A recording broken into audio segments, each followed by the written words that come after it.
Today our scripture reading is from Luke 8:40 to 56.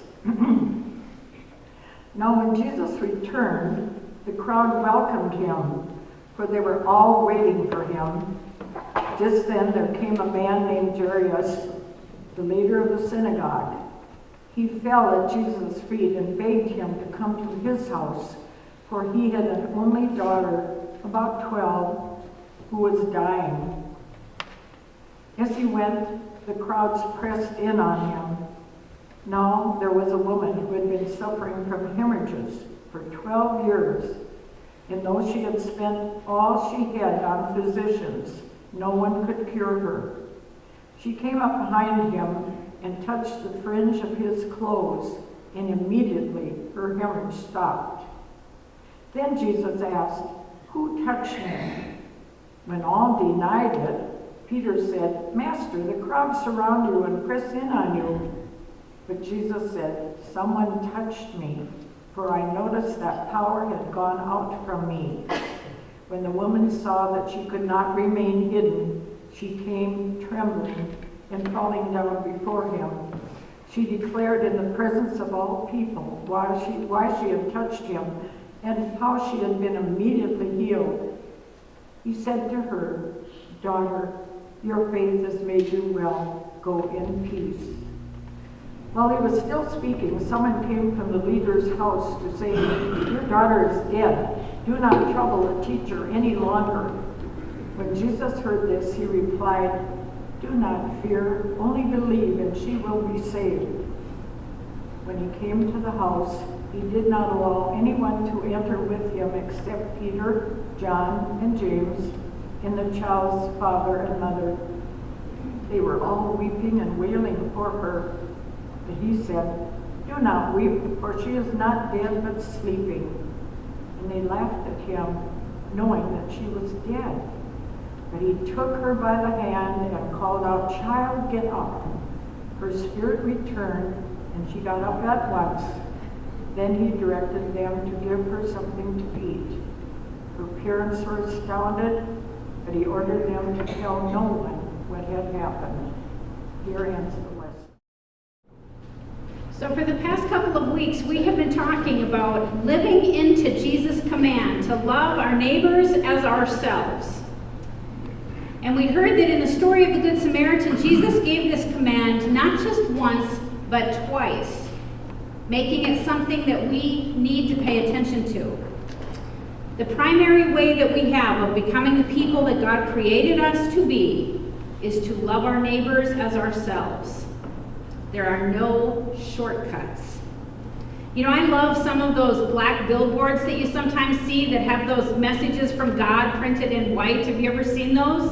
And one of my favorite is the saying that just says, "You know that love your neighbor thing? I meant that." Signed, God. Jesus didn't just command this of us, though. He lived it as well. He set the example for us of what it means to love our neighbor as ourselves. And we can certainly see it in this scripture passage that Pat just read for us from Luke 8. Jairus, a leader in the synagogue, comes to Jesus. His daughter is gravely ill. In fact, she's dying. And if you put yourself in this story at all, you can hear the desperation in Jairus' voice as he falls down at Jesus' feet.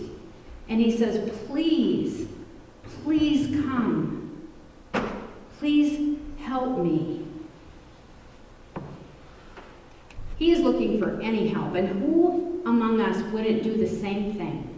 If we had a child that sick, we would do anything that we could to make that child better, to give that child a chance at life.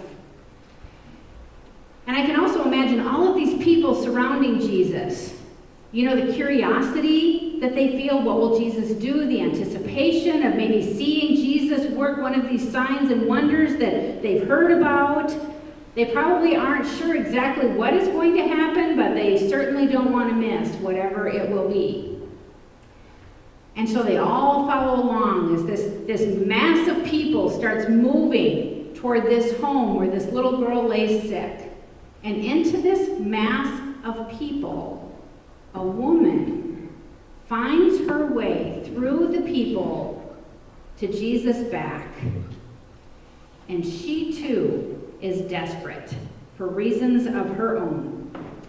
And she reaches out and she touches Jesus. Just the hem of his cloak, someplace he wouldn't notice, wouldn't feel her touching. And just as she does that, Jesus stops and turns around and says, "Who touched me?"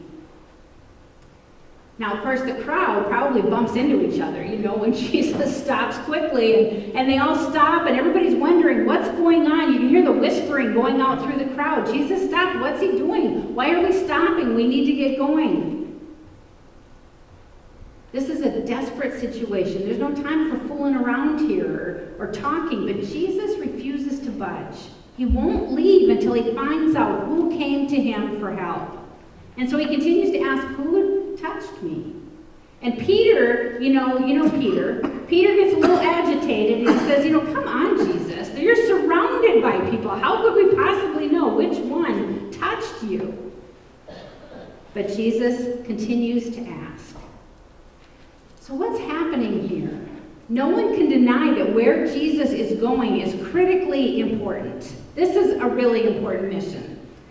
Yet when he is interrupted by someone else who has a need, Jesus stops.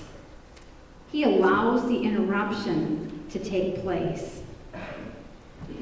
I was studying this passage this week, and I had to ask myself, do I do that? Do I stop and pay attention when I think I have something so important to do, that's someplace so important that I need to get? Do you do that when you're in the middle of a busy day, a day full of important business? How do you handle an interruption that is going to take some time? to admit that I'm not always very gracious to interruptions. I can often see them as inconveniences. You know, you just want to get gas because you have to get somewhere and you're on a deadline and you stop and you go in to pay and there's that person trying to figure out which lottery tickets they want to get this time. You know, is there about anything worse than that? Not at the moment, there's not.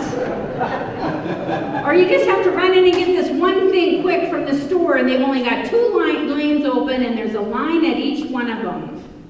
I know that I've developed this kind of look that I have. You know, and it's this smile because, you know, we ought to smile, but it's this smile that says, you know, I'm being really patient here because I know I should, but this is really a big inconvenience and I'd really like you to hurry up. You know, I think a lot of us have a little bit of that look, you know, where we're being nice, but we're letting people know, I don't have time for this. You know, that look tells people, you are being a burden to me. And even on a not so busy day, I can treat interruptions as inconveniences. You know, I've noticed now that when most people get stuck in a line, whether it's at the grocery store or at Walmart, and our daughter had spent the summer working at Walmart, and she came home, and the biggest thing she learned was that a lot of crabby people shop at Walmart. She said, there's a lot of angry people in Park Rapids. But what I've noticed is when we find ourselves stuck in line, what do? We pull out our phone and we start checking our email, or we check Facebook, or we check Twitter, we check anything that will take us out of this place where we find ourselves and into our own little world again. I just heard someone yesterday refer to these little phones as pocket monsters. Isn't that an interesting title? Pocket monsters that we carry around because they can cause us to miss out on the people around us. They can cause us to miss out on the beauty that is around us, even the people closest to us.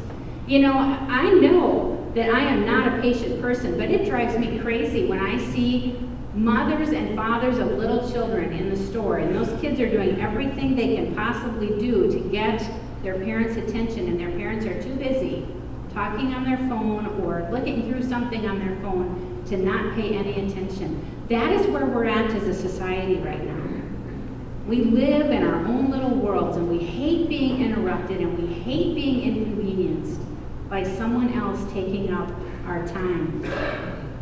Jesus didn't do that. You know, somehow I can't imagine, even if Jesus were to walk the streets with us today, I can't imagine him spending his time focused on this little electronic device and ignoring the people that come to see him. Jesus showed us that loving our neighbor means letting ourselves be present to the people who are with us, the people who are in front of us, the people who come to us. Loving our neighbor means focusing on what is happening right here and right now. With Jesus, the present was more important than the future.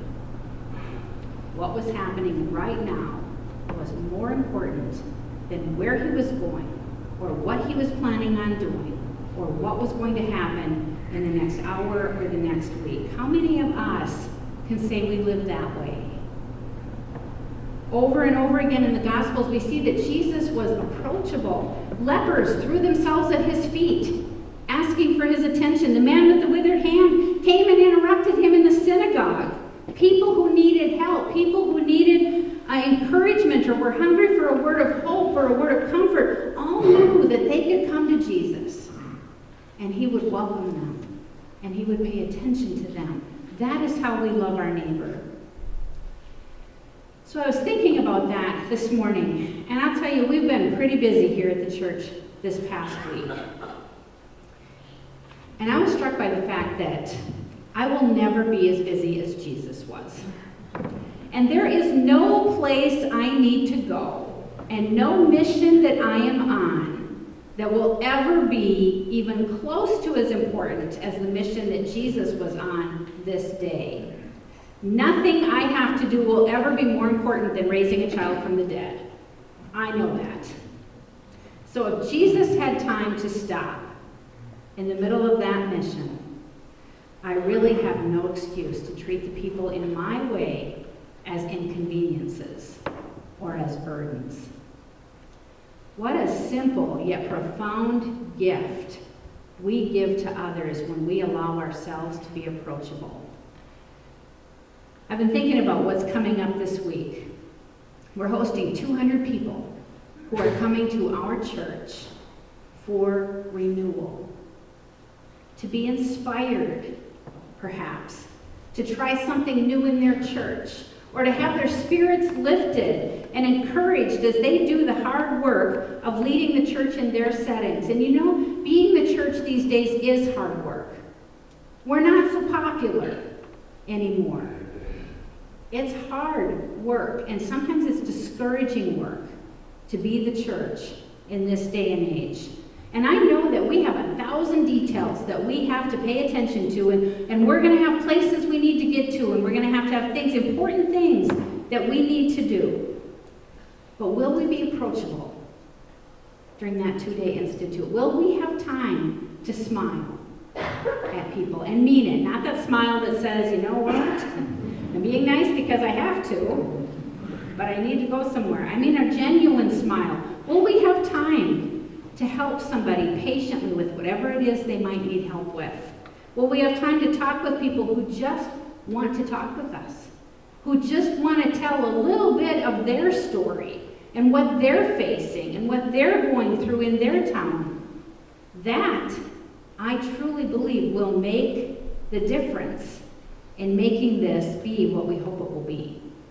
All the programming that we're setting up and all the other things that we're doing won't be as important as our being approachable and hospitable and treating people, every single person, as a gift rather than an inconvenience. We've been praying for these churches for months now, and I have been thinking about several of these churches and what they are facing. Many of them have seen their county populations decline along with their churches. Their schools have consolidated with other schools, and they're not even located in their hometown anymore. Businesses have closed. Maybe they've lost their grocery store or other businesses that they've had. Some of these churches are just trying to hang on, survive another year or another 5 years. Sometimes they're trying to hang on because they are the only church left in their town. They have watched as the church has become less and less important to their own family members, to their communities. It's hard. And the last thing that they need from us is to feel like they are an inconvenience or a project that we are here to do something about. Our greatest gift to them, as I said, won't be programming. It won't be new ideas that we might give them or someone else from the district gives them. It will be loving them. That is the greatest gift. Even if it's only for 2 days, and even if we never see them again, if we can love them while they are here, welcome their interruptions. You know, the 10th time somebody asks you the same question, to act like it's the first time you've heard that question. To take the time and interest to get to know them just a little bit. To offer them the Hubbard hospitality that they've heard about. These are the greatest things that we can give this week. But it's not just this week, is it? Isn't it the same way about everything? Everyone has a story to tell, and everyone has a need, including us. As I think right now about the people in Texas who are still flooded out and who will be recovering for months and even years to come. And I think about the people in Florida who are watching houses and businesses come down and trees come down and their lives really kind of taken apart. We know that there will be work crews, there will be church work crews that will be heading to Texas and to Florida for months to come, maybe even years to come, to try to help people rebuild what they lost. And from everything I have heard from people who have done that kind of work in the past, they will always come back and say, you know, one of the things that the people wanted the most was for somebody to listen to them. What people are going through right now down south is traumatic, very traumatic, and they need to be able to talk about it. They need to be able to tell somebody what has happened to their life. They need to be treated not as inconveniences, but as gifts. And maybe the person in line buying the lottery tickets also needs a genuine smile. Maybe the person who sits next to us on the plane needs a conversation rather than sitting next to somebody who wants to bury themselves in a book, putting up that sign that says, "Don't talk to me, I'm busy, and I don't want to talk." Or maybe the people in our own neighborhoods need the opportunity to be treated with love, to tell their story, to make a friend. That was the gift that Jesus gave to this woman. She saw herself as an inconvenience. She wouldn't stop Jesus and ask him to heal her. She worked her way into the middle of a crowd as he's going somewhere else, somewhere more important. And she worked her way into the middle of the crowd and touched the back of his robe, the hem on the back of his robe. That was what she thought she deserved. She had suffered from this debilitating condition for 12 years, and it was a condition that shamed her and that separated her from others. And yet Jesus, knowing he had been touched, interrupted his mission and stopped to talk to her. And when he did that, she wasn't just healed, she was restored. That's the difference. That's the difference that loving your neighbor can make. We live in a world where I think so many people think if they're not moving at the speed of light, they're standing still. There are always places that we need to go. There are always things on our list to do. And in the process, it can be so tempting to let those interruptions become inconveniences and burdens. But we cannot love our neighbor and simultaneously give the impression that our mission or our business is more important than the people in front of us. We just can't do it.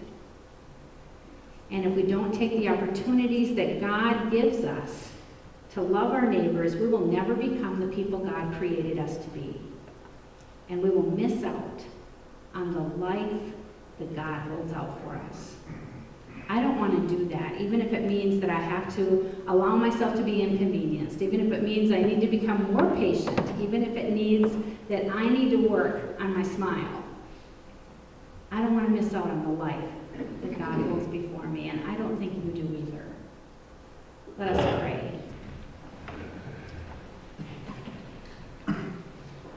Gracious Lord, we thank you for the teaching that Jesus gave us, but even more importantly, we thank you for the example that he set for us. Help us to remember that people are gifts.